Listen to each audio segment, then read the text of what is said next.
Let me tell you something that might make you uncomfortable at first, but I promise you, if you stay with me, this truth will set you free.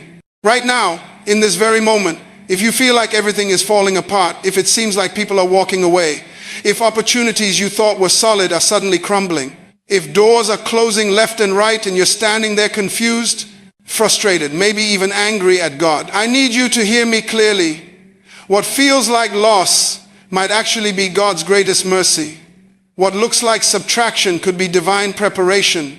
Because here's what I've learned after decades of studying purpose and destiny. God never blesses clutter. He never pours new wine into old wineskins. And He absolutely will not promote you into your next season while you're still clutching the distractions of your last one. You see, most people pray for blessings, but they're not prepared for how those blessings arrive. We want the new job, but we don't want to leave the comfortable old one. We want the new relationship, but we won't release the toxic patterns. We want the new level, but we want to drag all our old baggage with us. And God, in His infinite wisdom, knows something we don't. The blessing you're asking for cannot fit into the life you're currently living. So before He upgrades you, He's got to uninstall some things. Before He adds, He must subtract. Before He multiplies, He must divide. And that process, my friend, rarely feels good when you're going through it. I want to talk to you today about divine disruption, about holy removal, about the uncomfortable season when God starts clearing your life, like someone cleaning out a cluttered garage before moving in new furniture. And I need you to understand something crucial. When God begins removing things from your life, He's not punishing you, He's positioning you. Every person who walks away is making room for the right people to walk in. Every opportunity that closes is protecting you from a path that would have delayed your destiny. Every comfort He strips away is actually Him building your capacity for what He's about to trust you with. Think about it this way. Have you ever tried to carry something precious, something valuable, something you've been waiting for, but your hands were already full of junk? You can't receive what's coming if your hands are gripping what needs to go. You cannot embrace your future while you're still hugging your past. And God loves you too much to let you miss your moment because you were too distracted to see it coming. The title of what I'm sharing with you today is a principle that has transformed my understanding of how God works. When God is about to bless you, He removes every distraction first. And before we're done, you're going to see your current season of loss, disappointment, and confusion in a completely different light. You're going to understand why certain people had to go, why certain doors had to close, why certain comforts had to be stripped away. And you're going to stop fighting the process and start trusting the one who's orchestrating it. Now, why should you listen to me about this? Why does this message matter so deeply? And what makes me qualified to speak into this area of your life? Let me be transparent with you. I've lived this principle multiple times over. I've experienced seasons where it felt like God was taking a wrecking ball to my life, and I couldn't understand why. Moments where I questioned if I had done something wrong, if God was angry with me, if I had somehow fallen out of His favor. And then, on the other side of that wilderness, when I stepped into the blessing He had been preparing, I looked back and realized every single thing He removed was actually something that would have destroyed me at the next level. I've studied the patterns of purpose for over 40 years. I've counseled thousands of leaders, entrepreneurs, pastors, and everyday believers who were in that confusing middle space between what was and what's coming. And I've seen this principle play out with stunning consistency. God's greatest blessings are always preceded by God's strategic removals, not random loss, not meaningless pain. Strategic, purposeful, loving removal of everything that would compete with, corrupt, or complicate the blessing He's about to release. Here's what I've discovered. Most people abort their blessing right before birth.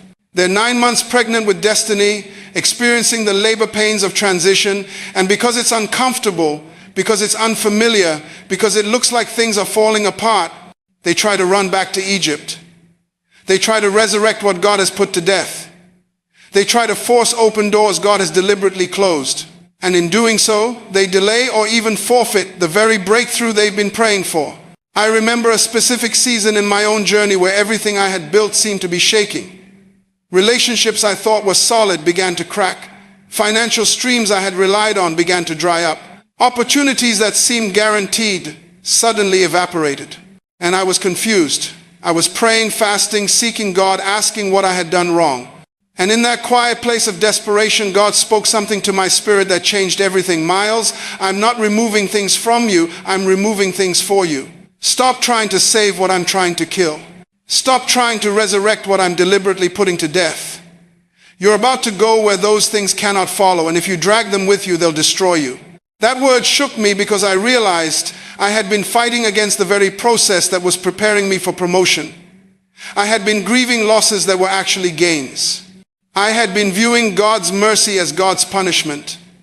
And the moment I shifted my perspective, the moment I stopped resisting and started trusting, everything changed. Not immediately, but certainly. And when the blessing finally came, when I stepped into that new season, I understood with perfect clarity why every single thing had to go. So what I'm about to share with you isn't theory, it's not religious philosophy, it's tested truth, it's battlefield theology. It's wisdom earned through pain, confusion, waiting, trusting, and finally witnessing God's faithfulness on the other side of the wilderness. And if you're in that in-between place right now, if you're in that season where more is leaving than arriving, if you're confused about why God seems to be taking more than He's giving, this message is for you.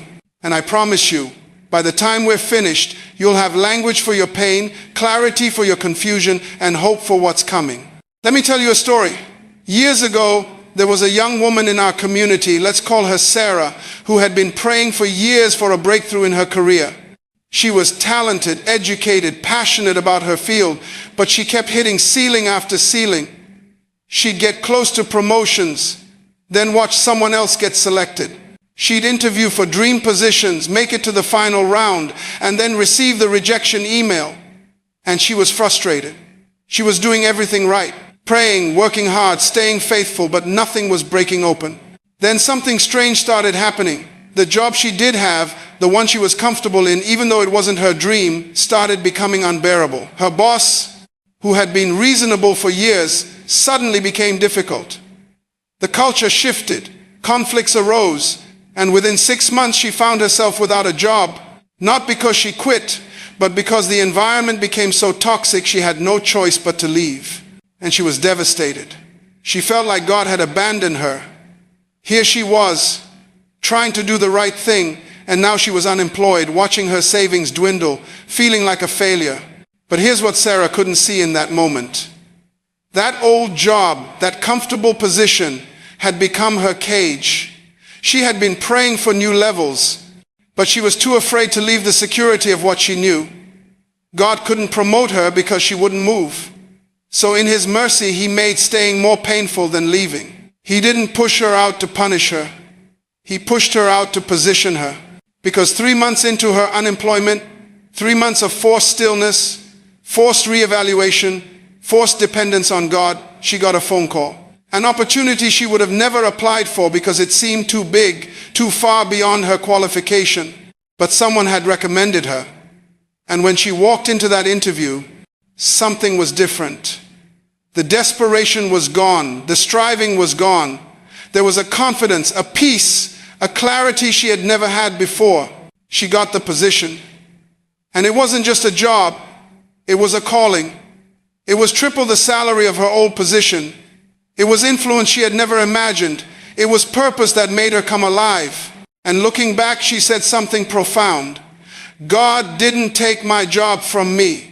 He removed an obstacle that I would have never removed myself. If that door hadn't closed so painfully, I would have never been available when the right door opened.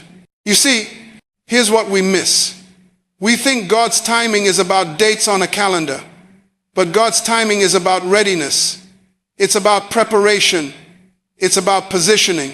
And sometimes the thing delaying your blessing isn't the devil. It's not bad luck. It's not other people. It's the very things you're clinging to that God is trying to remove. The relationship that's comfortable but not covenant. The job that pays the bills but buries your calling. The habits that soothe your anxiety but stunt your growth. The friendships that entertain you but don't challenge you. The routines that feel safe but keep you small. God looks at your future and He sees what you don't. He sees the weight of what's coming. He sees the pressure, the opportunity, the influence, the responsibility. And He knows that if you carry your current distractions into that next season, they will crush you. So in his love, not his anger, he begins the removal process. And it feels like loss because you're only seeing with natural eyes. But if you could see with spiritual eyes, you'd realize he's not taking things from you, he's making room in you.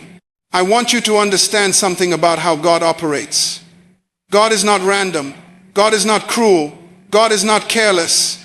Every single thing he allows, every person he removes, every door he closes, every comfort he disrupts is strategic. It's purposeful.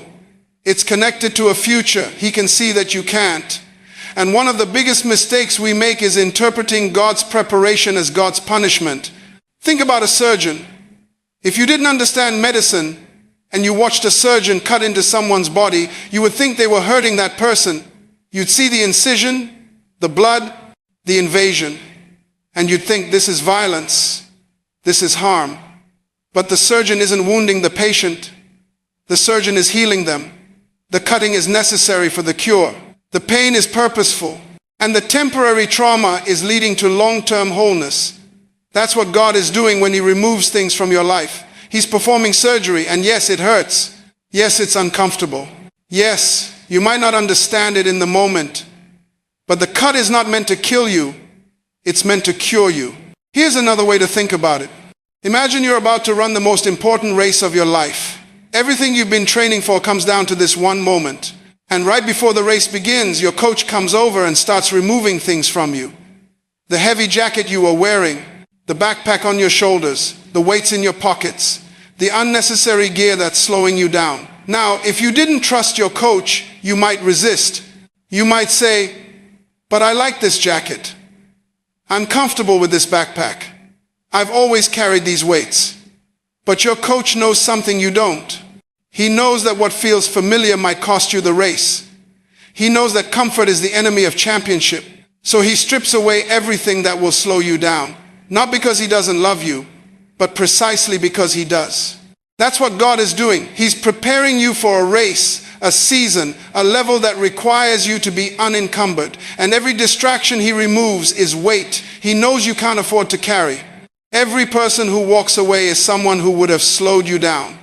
Every opportunity that closes is a detour he's protecting you from. And if you can shift your perspective, if you can stop seeing removal as rejection and start seeing it as preparation, everything changes. Now let me get specific because I don't want this to just be inspirational. I want this to be practical. What are the kinds of distractions God typically removes before a major blessing? Let me walk you through some of them, and I want you to be honest with yourself as I share. Ask yourself, is God trying to remove this from my life, and am I fighting him on it? First, God removes comfortable but purposeless relationships. Not every relationship is meant to last forever. Some people are in your life for a reason, some for a season, and only a few for a lifetime. But we have this tendency to try to force seasonal people into lifetime commitments. And when God starts creating distance, when conversations become awkward, when the connection you once had starts to fade, we panic, we try harder, we chase. We manufacture moments, we force interactions. We become someone we're not, bending and twisting ourselves into shapes we think they'll accept, into versions we think they'll love. And here's what breaks my heart. While you're desperately trying to hold on to someone who's already mentally and emotionally packed their bags, you're blocking the view. You're blocking your own view of who God is actually bringing toward you. You're so fixated on the person walking away that you can't see the person walking in. I've watched it happen over and over again. Someone spends 2 years trying to resurrect a dead relationship, pouring time, energy, tears, and prayers into someone who's already made up their mind. And while they're doing that, 3 quality connections pass them by. 3 divine appointments get missed. 3 conversations that could have changed everything never happen because they're too busy staring at a closed door. You know what the enemy loves? He loves when you're stuck. He doesn't even need to destroy you. He just needs you to stay exactly where you are, focused on what's behind you instead of what's ahead of you. Let me tell you something about God's design. When something is for you, it doesn't require you to lose yourself to keep it. Real love, real friendship, real connection. It doesn't ask you to become less so that someone else can feel like more. But when we don't understand our worth, when we haven't had that internal conversation with God about who we are, we'll accept anything. We'll tolerate disrespect wrapped in familiarity. We'll call breadcrumbs a feast. We'll convince ourselves that inconsistency is just someone's personality, that neglect is just them being busy, that manipulation is just passion. I need you to hear this. Sometimes the most spiritual thing you can do is let go, not with bitterness, not with a social media post about how you've been wronged, not with a dramatic goodbye speech. Just release. I remember the day I realized I'd been carrying a friendship like a stone in my pocket. Heavy, uncomfortable. But somehow I'd convinced myself that the weight was loyalty. I kept thinking, if I just try harder, if I just understand them better, if I just give them one more chance. But you know what? Grace is not the same as gullibility. Patience is not the same as being a doormat. And forgiveness doesn't mean you have to keep giving someone access to hurt you. There's a profound difference between giving up on someone and simply accepting that they've given up on the version of themselves that could meet you where you are. Some people are committed to misunderstanding you. They've built an entire narrative about who you are, and no amount of evidence to the contrary will change their mind. They need you to be the villain in their story because it absolves them of responsibility for their own choices. Let them have that story. You don't have to defend yourself to people who are determined not to understand you. I've learned that the people who truly belong in your life won't require you to contort yourself into shapes that don't fit your soul. They won't make you feel like you're always auditioning for their approval. They won't weaponize your vulnerability against you. Real relationships aren't transactional. They're transformational. They don't deplete you. They replenish you. And here's something that took me years to understand. When you release the wrong people, you're not losing anything. You're making room. You're creating space for what's meant for you. Nature abhors a vacuum. So does destiny. When you clear out the clutter of toxic relationships, misaligned friendships, and people who drain your energy, you create a clearing. And in that clearing, something beautiful can finally grow. But you have to trust the process. You have to trust that the empty space won't stay empty forever. You have to believe that what's meant for you is already on its way. It just can't arrive while you're still clutching what needs to leave. This is where faith meets action. This is where wisdom requires courage. Let me tell you something powerful about divine timing. God's delays are not God's denials. But here's what most people miss: God's timing and your readiness must align. You can't rush a harvest, but you can prepare the soil. You can't force a door to open, but you can make sure you're standing at the right door when it does. I've watched people pray for years for a breakthrough, and when it finally comes, they're not ready to receive it. Why? Because they spent those years complaining instead of preparing.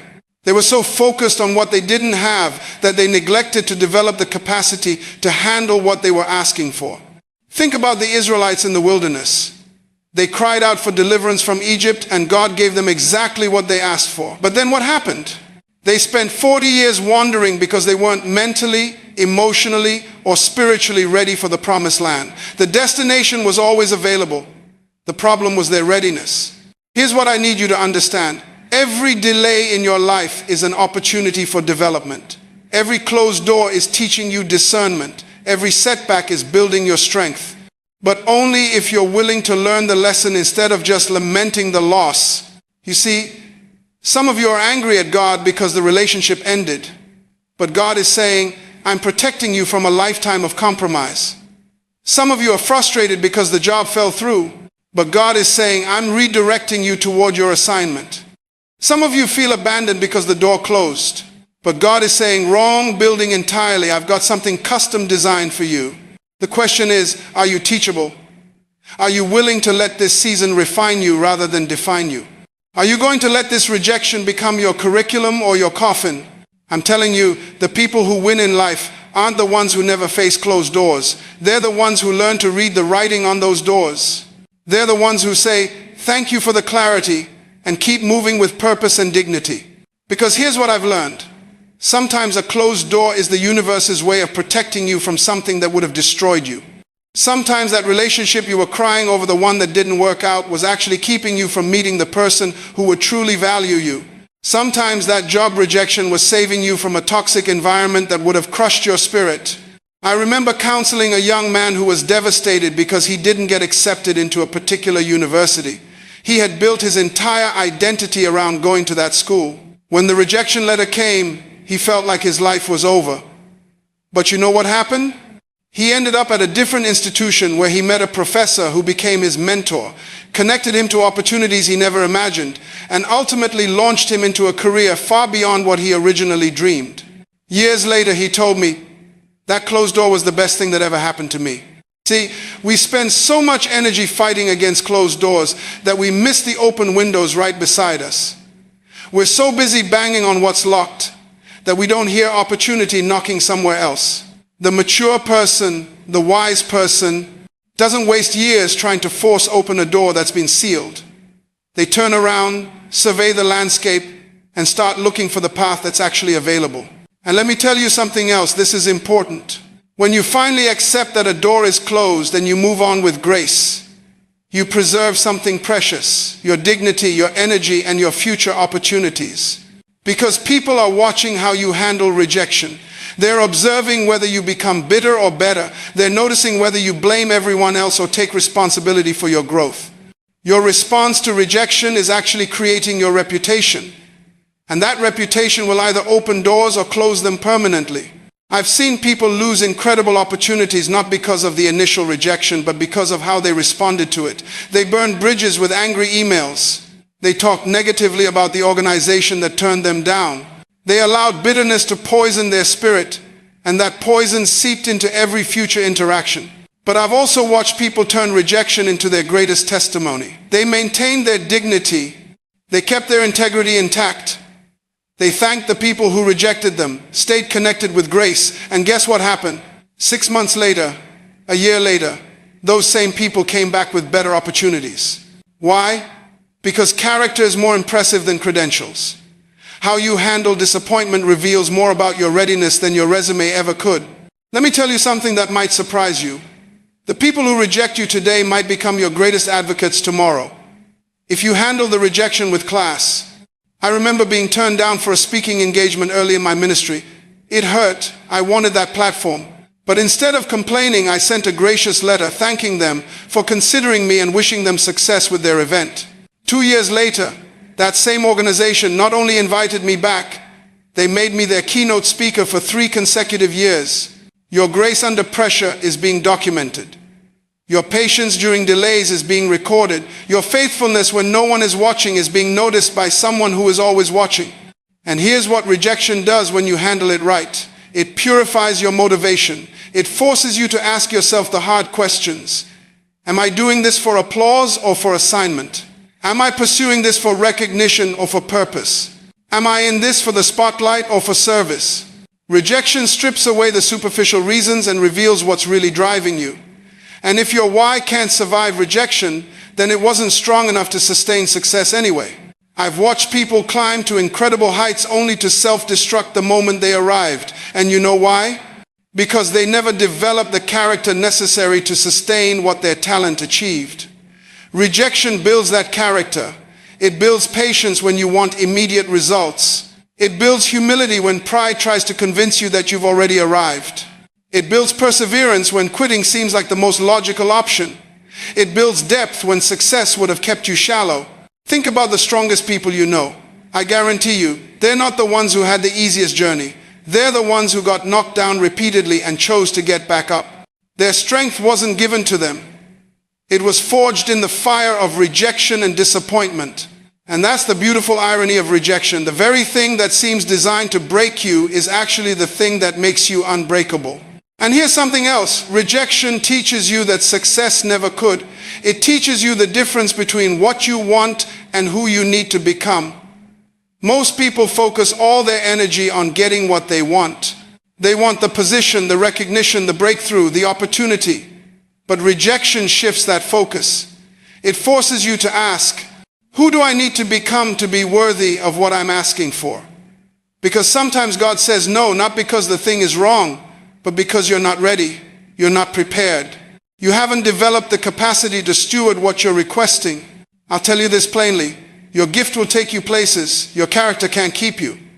I've seen it happen over and over again. People get the platform before they've developed integrity. They get the influence before they've developed wisdom. They get the resources before they've developed stewardship, and what happens? They lose it all.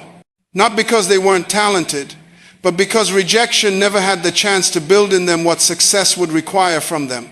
Rejection is God's way of saying, not yet, but I'm preparing you. It's His classroom. It's His training ground. You see, every no you encounter is installing software in your spirit. It's upgrading your capacity.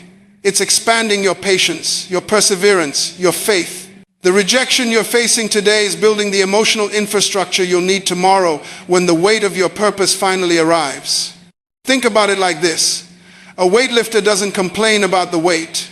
He understands that the resistance is what builds the muscle. The very thing that feels like it's working against you is actually working for you. Rejection is resistance training for your destiny. And here's what most people miss. Rejection protects you from premature success. Yes, you heard me right. Some of you have been crying about doors that closed, not realizing that if those doors had opened, you would have entered a room you weren't ready for. You would have been exposed, embarrassed, destroyed. God loves you too much to give you what you're not ready to steward. I've watched people get what they wanted before they were ready, and I've attended the funerals of their dreams. Because success without character is a disaster waiting to happen. Promotion without preparation is a setup for humiliation.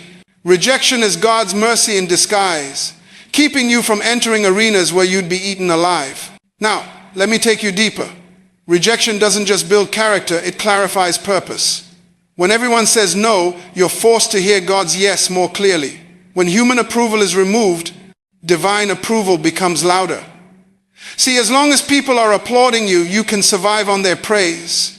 But when they reject you, you have to find your identity in something deeper, something unshakable. That's when you discover who you really are. That's when you stop performing for crowds and start living for purpose.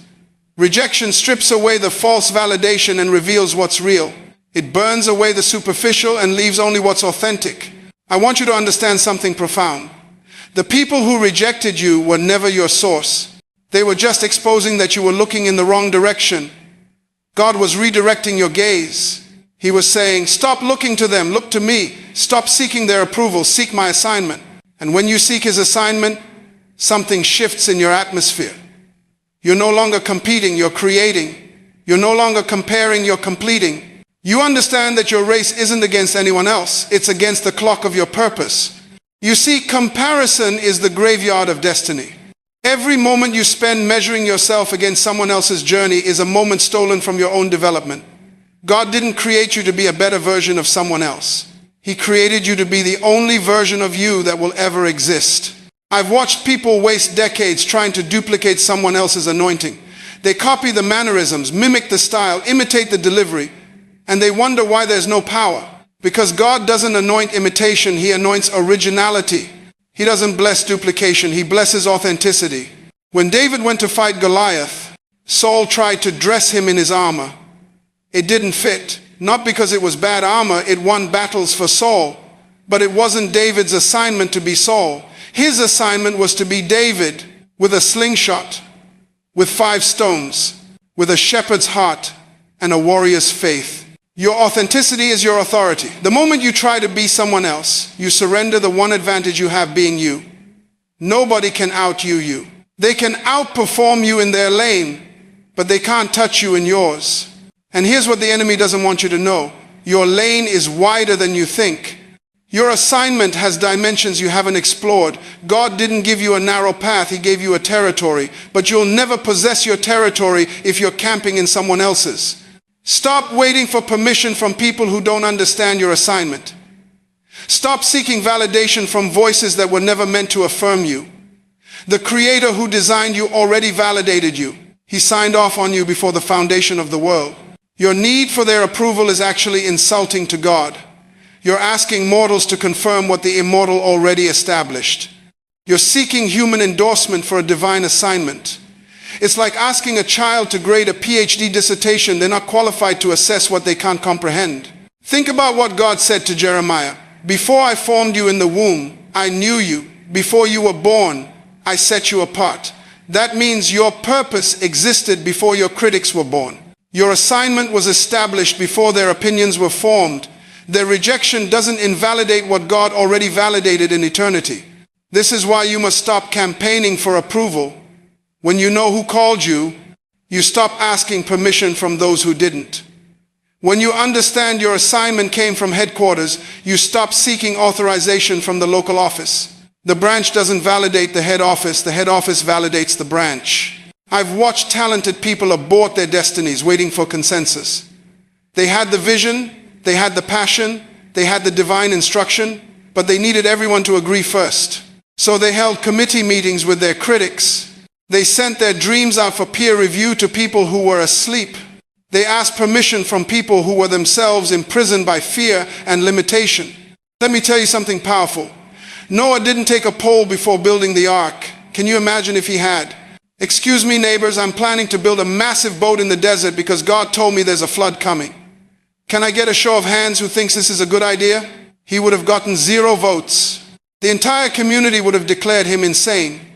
But Noah didn't need their vote because he had God's instruction. Abraham didn't form a focus group before leaving Ur. Moses didn't conduct market research before confronting Pharaoh.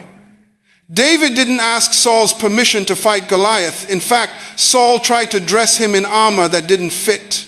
Every pioneer in history moved forward with divine conviction while surrounded by human skepticism. Here's what I need you to understand. When you're truly walking in purpose, you'll often be misunderstood by the majority. Why? Because you're operating from a revelation they haven't received. You're responding to an instruction they didn't hear. You're building according to a blueprint they can't see. The crowd will always critique what they can't comprehend. They'll call you crazy because they can't see what you see. They'll call you arrogant because they can't hear what you heard. They'll call you irresponsible because they're not responsible for your assignment. God is. And here's what you need to understand about criticism. It's often the price tag of significance. Show me someone who's never been criticized, and I'll show you someone who's never attempted anything worth remembering. When God calls you to something greater, He's not just calling you to a new level of achievement, He's calling you to a new level of opposition. The higher you climb, the stronger the winds blow. But those same winds that threaten to push you back are the very winds that cause eagles to soar higher. You don't run from the resistance, you use it to elevate. Let me ask you something. Do you know why crabs in a barrel never escape? Because the moment one tries to climb out, the others pull it back down. Not because they're evil, they're just comfortable in their shared limitation. They've normalized their confinement. And when you decide to break free from what everyone else has accepted as normal, they won't celebrate you initially. They'll try to pull you back to what's familiar. But your assignment wasn't given to you by committee. It wasn't voted on by your friends and family. It wasn't approved by public opinion. It came from the Creator Himself. And He alone holds you accountable for whether you fulfill it or abandon it. So when they misunderstand you, and they will remember this, you're not obligated to make everyone understand. You're obligated to obey. Jesus didn't stop to convince the Pharisees before He went to the cross. He didn't postpone His mission until everyone agreed with His methods. He simply said, I must be about my Father's business. That word must is critical. Not maybe, not if it's convenient, not when conditions are perfect. Must. There's a divine compulsion in true purpose. It's not optional. It's not negotiable. It's the very reason you draw breath.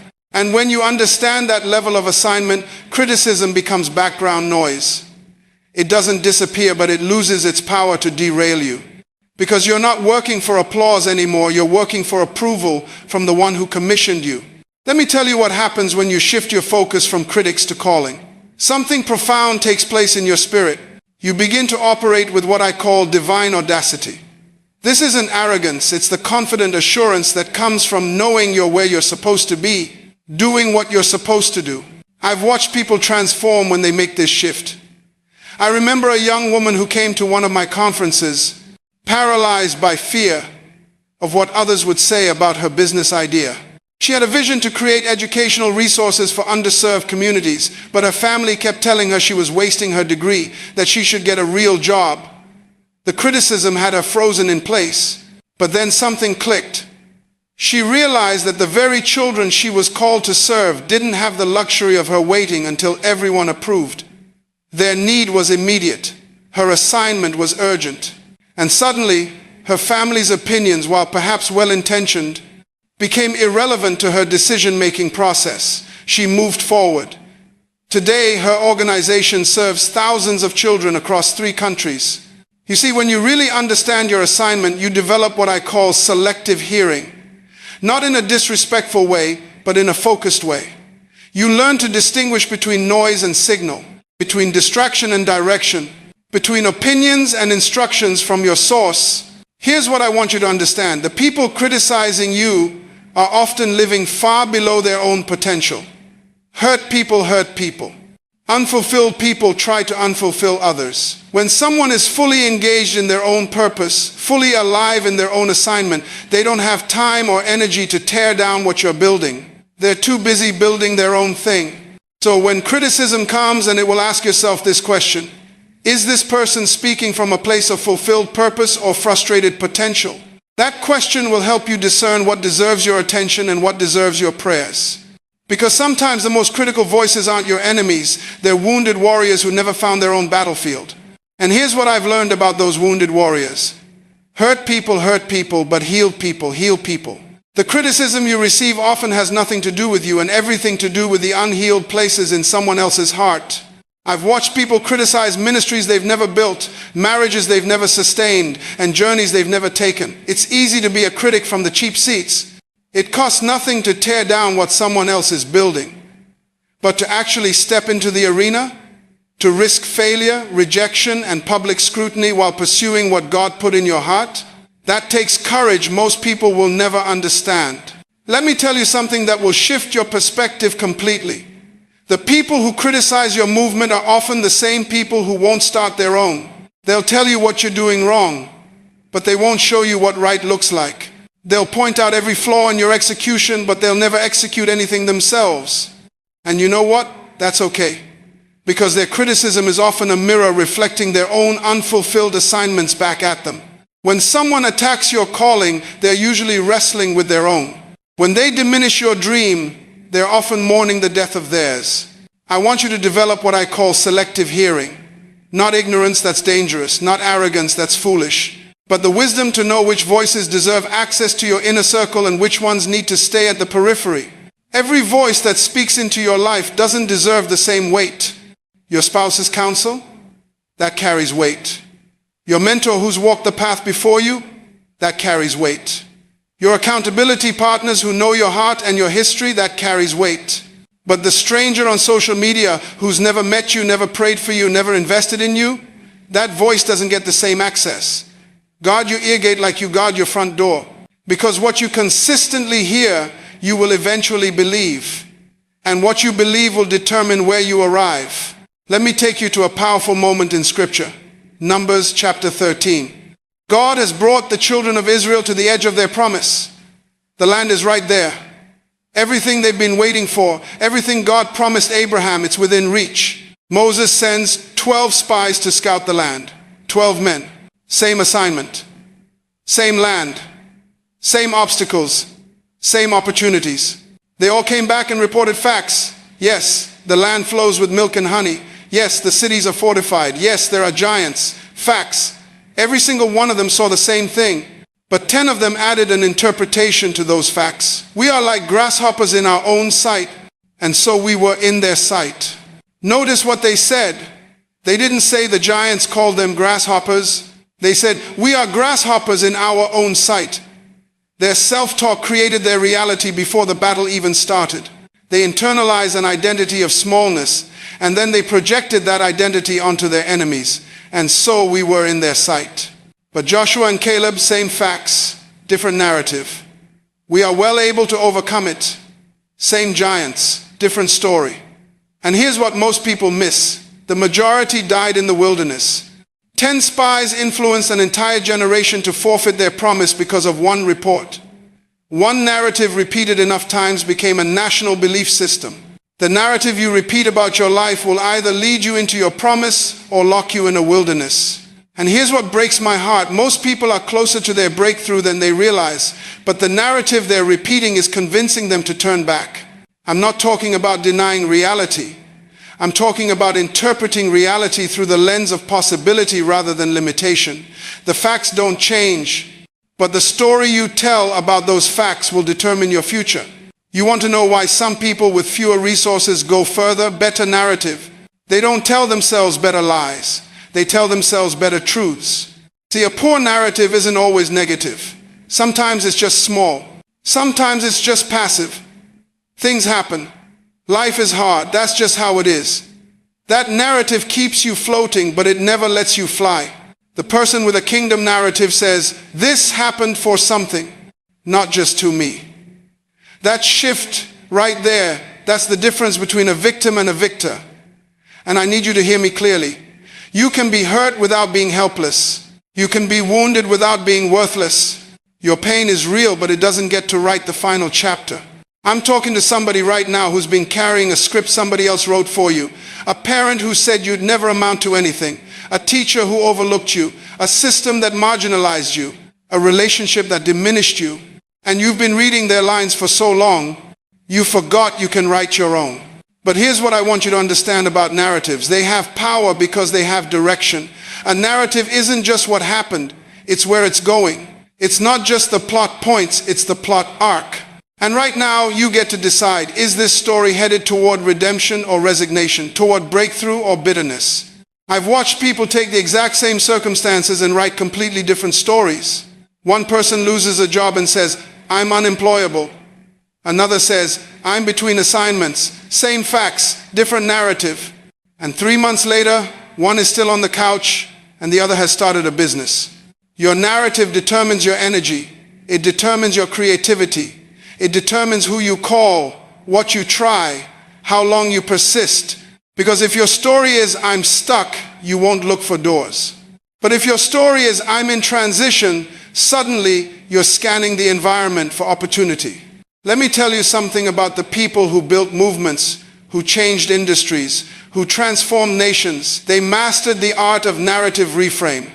They took what looked like a setback and reframed it as setup.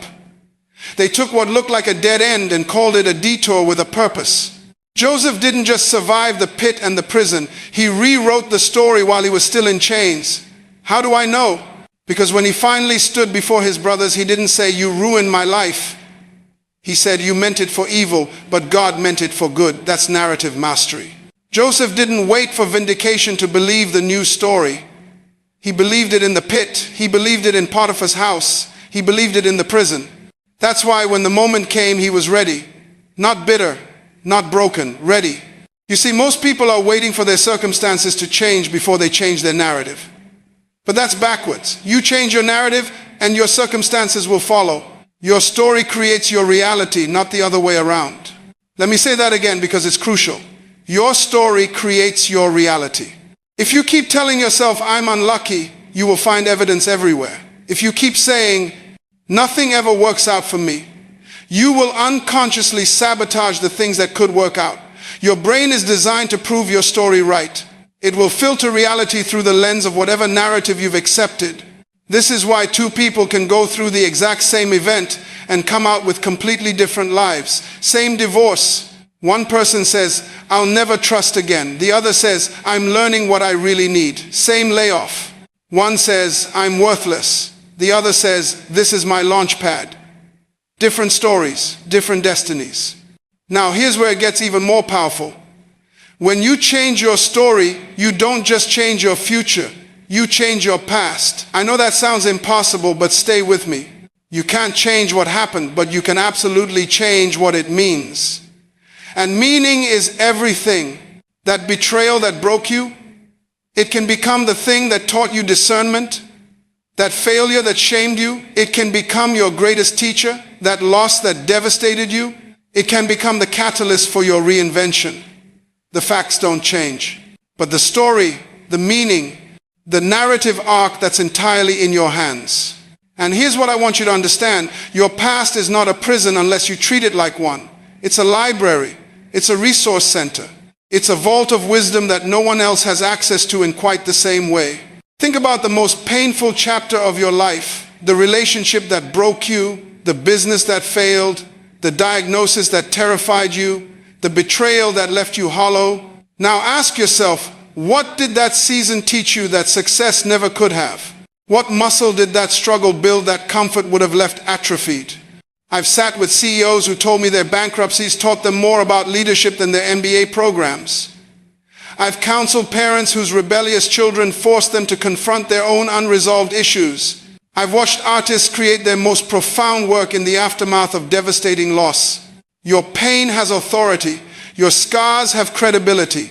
Your survival has curriculum embedded in it.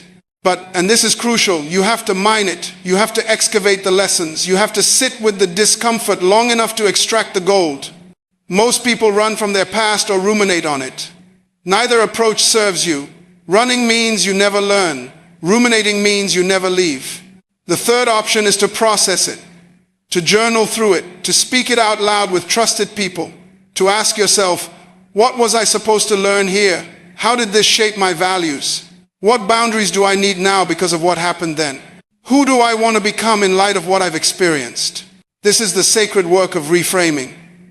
And let me be clear, reframing is not denial. It's not pretending the abuse didn't happen, or that the loss doesn't hurt, or that the injustice was somehow fair. Reframing is choosing to focus on what you can control, your interpretation, your response, your next move. You're not changing history. You're changing your relationship to history. You're refusing to let the past have the final word about your future. You're declaring that the last chapter does not dictate the next one.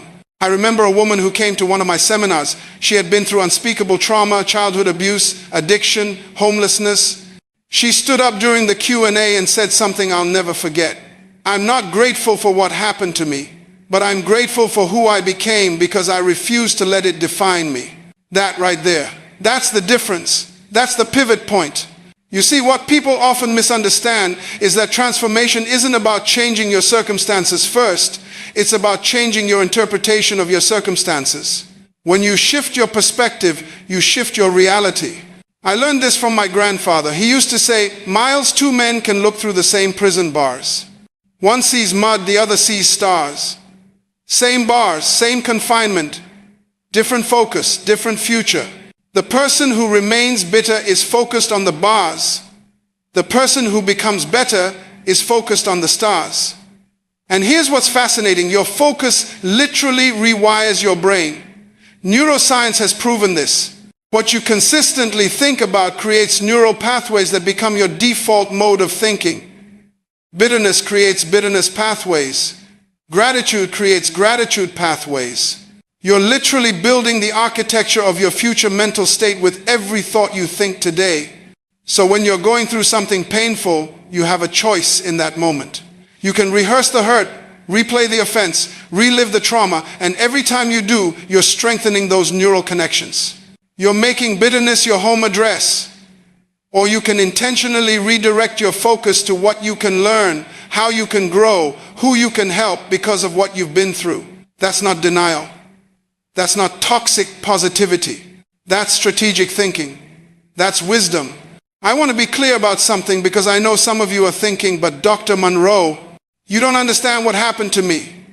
You're right, I don't. But I do understand this universal principle. Your response determines your future more than the event itself. I've seen people devastated by minor setbacks and people victorious over major tragedies. The difference wasn't what happened. The difference was the decision they made about what it would mean. Let me give you a powerful framework. Every difficulty you face is simultaneously three things. It's a test, it's a testimony in the making, and it's a training ground. It's testing your character, revealing what's really inside you. It's creating a testimony, a story you'll one day tell to encourage someone else. And it's training you, developing capacities you'll need for your next level. You see, most people miss this fundamental truth. The preparation season isn't about what God is doing times to times you, it's about what He's doing times 4 times you. He's not punishing you. He's positioning you. He's not holding you back. He's building you up. Every delay is actually a development opportunity. Every closed door is protection from something you're not ready to handle yet. I learned this principle when I was young in ministry. I wanted to preach to thousands immediately. I wanted the platform, the influence, the impact right now. But God kept me in small rooms with small crowds for years, and I was frustrated. I thought, God, don't you see what I can do? Don't you know the message I carry? But He knew something I didn't know. He knew that my gift was bigger than my character. He knew that my vision was larger than my integrity could sustain. He knew that if he gave me the platform I wanted, it would destroy me. So he kept me hidden. Not to punish me, but to prepare me. Not to limit me, but to enlarge me on the inside so I could handle the outside. And now, looking back, I thank God for every closed door. I thank him for every no. I thank him for every delay, because those weren't rejections, they were protection. Listen to me carefully. Whatever you're believing God for, whatever dream he's placed in your heart, the waiting period is not wasted time, it's working time. God is working on you while you're waiting on him. He's dealing with your pride, your impatience, your need for approval, your fear of rejection. He's strengthening your faith, developing your discipline, teaching you to trust his timing instead of demanding your own. And here's what's beautiful. When God finally opens that door, you'll walk through it as a different person. You won't just have the opportunity, you'll have the capacity. You won't just have the position, you'll have the character to sustain it. You won't just have the dream fulfilled, you'll have the wisdom to manage it. This is why preparation is so precious. It's the bridge between promise and fulfillment. That's why when God wants to release the fullness of your destiny, he first leads you through the wilderness of development. He's not punishing you, he's preparing you. He's building your capacity to contain what he's about to release. I've watched people pray for influence, for platform, for increase, and then complain when God sends them through the process of refinement. But you cannot skip the preparation and expect to steward the promise. The size of your assignment will always correspond to the depth of your preparation. Think about this. A pilot doesn't just get handed the keys to a 747 because they dream of flying. They start with ground school. They study aerodynamics, weather patterns, navigation systems. They spend hours in simulators before they ever touch a real aircraft. Then they start with smaller planes, building flight hours, learning to handle turbulence, mastering emergency procedures. By the time they sit in the captain's seat of that jumbo jet, they've been thoroughly prepared. They've earned the right to carry 300 passengers across the ocean. Your dream works the same way.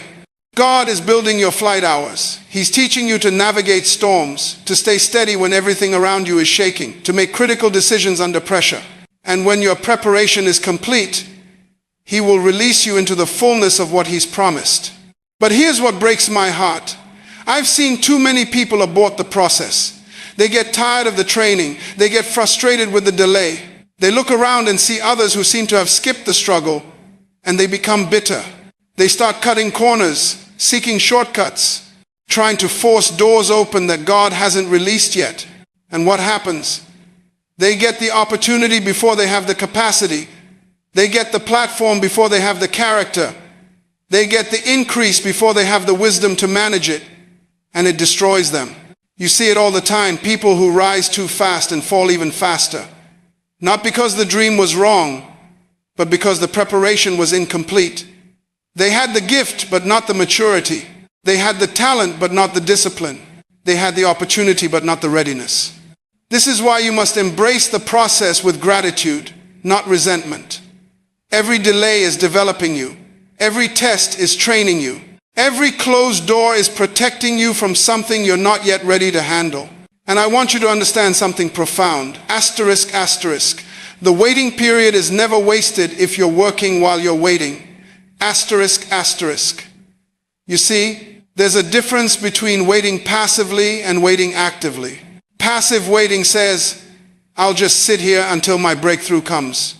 Active waiting says, while I'm waiting for the door to open, I'm going to prepare myself so that when it does open, I'll be ready to walk through it with confidence. Think about David again. He didn't spend those years between his anointing and his coronation sitting idle. He was tending sheep, yes, but he was also perfecting his skill with the sling. He was worshiping God and writing psalms. He was learning to lead by caring for his father's flock. When the moment came to face Goliath, he had a testimony. I killed a lion, I killed a bear, and this uncircumcised Philistine will be no different. The waiting period gave him a track record with God. Asterisk, asterisk. Your current position is your training ground for your future assignment. Asterisk. Asterisk. If you can't be faithful where you are, you won't be trusted with where you want to go. If you can't manage the small opportunities in front of you, why should you be given the larger platform you're dreaming about? I've counseled countless young leaders who are frustrated because they're not yet in the spotlight. They say, Dr. Munroe, when will it be my time? And I always ask them, what are you doing with the platform you have right now? Are you faithful with the 10 people who will listen to you? Or are you despising them because you want 10,000? The truth is, asterisk, asterisk, God is more interested in your character than your comfort, more concerned with your integrity than your income, more focused on who you're becoming than what you're achieving. Asterisk, asterisk. And all of that is developed in the hidden place, in the season of obscurity, in the waiting room of destiny. So here's what I need you to do. Stop despising the day of small beginnings. Stop comparing your chapter 3 to someone else's chapter 20. Stop being so focused on the destination that you miss the lessons in the journey. Asterisk, asterisk. Every season has a curriculum. Asterisk, asterisk. What is this season trying to teach you? What skill is it trying to develop in you? What character quality is being forged in the furnace of this experience? Embrace the process, trust the timing, and remember, asterisk, asterisk, you're not being delayed, you're being developed. Asterisk, asterisk. And let me tell you something else about this season you're in. Asterisk, asterisk. It's preparing you for a promotion you can't yet see. Asterisk, asterisk. I've watched this happen over and over again. Someone comes to me frustrated, feeling stuck, wondering why doors aren't opening. Then years later they look back and say, if I had gotten what I wanted back then, I wouldn't have been ready. I would have destroyed it. You see, asterisk, asterisk, God doesn't give you what you're ready for. He makes you ready for what He's already prepared. Asterisk, asterisk. Think about Joseph again. Those 13 years in Egypt weren't wasted time. Every single day was a divine curriculum. The betrayal taught him about human nature. The slavery taught him humility. Potiphar's house taught him management. The prison taught him patience and how to minister to others in pain. The false accusation taught him to trust God when man fails you. When Pharaoh finally called him, Joseph didn't just interpret a dream, he immediately presented a national economic plan. He knew how to manage resources, organize systems, prepare for crisis, and lead a nation through disaster. Where did he learn that? Asterisk, asterisk. In the wilderness nobody saw. Asterisk, asterisk. Here's what I need you to understand. Asterisk, asterisk. Your current struggle is your future strength. Asterisk, asterisk. That problem that keeps recurring, it's not there to break you, it's there to build something in you that you'll need for your next level. The challenge you're facing with difficult people right now is teaching you leadership. The financial pressure is teaching you resourcefulness and faith. The season of obscurity is teaching you to find your identity in God, not applause. The rejection is teaching you that your assignment isn't for everyone. Asterisk, asterisk. Nothing is being wasted. Asterisk, asterisk. Every tear is collecting something. Every setback is setting up something. Every closed door is protecting you from something and redirecting you towards something better. I remember a young man who applied for a prestigious position. He was perfect for it, qualified, prepared, ready. He didn't get it. He was devastated. 2 years later, that entire company collapsed in scandal. But during those 2 years, he built something of his own that became more successful than that position ever would have been. God's delays are not just protective, they're asterisk, asterisk, positional. Asterisk, asterisk. He's moving you into alignment with His perfect timing. So today, right now, wherever you are in your process, I want you to make a decision. Asterisk, asterisk. Stop fighting the season. Start learning from it. Asterisk, asterisk.